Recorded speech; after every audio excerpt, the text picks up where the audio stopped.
Hi there. Let's go through a quick walkthrough of how to create a push certificate the first time Jamf Pro is set up.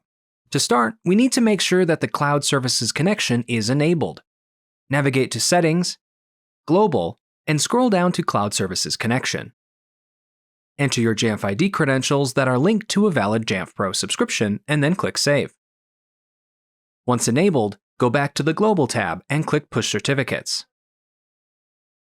Click New in the top right corner. With Download Signed CSR from Jamf selected, click Next.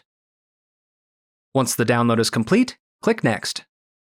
During this next step, we'll need to sign in to the Apple Push Certificate portal using an Apple ID.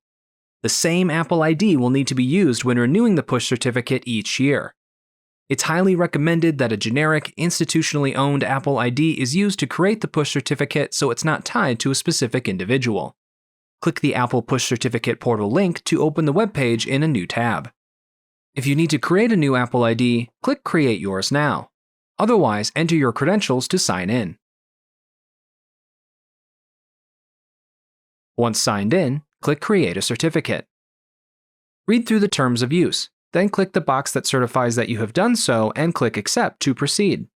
Under Vendor Signed Certificate Signing Request, click Choose File and select the Jamf Signed CSR.plist file that we previously downloaded.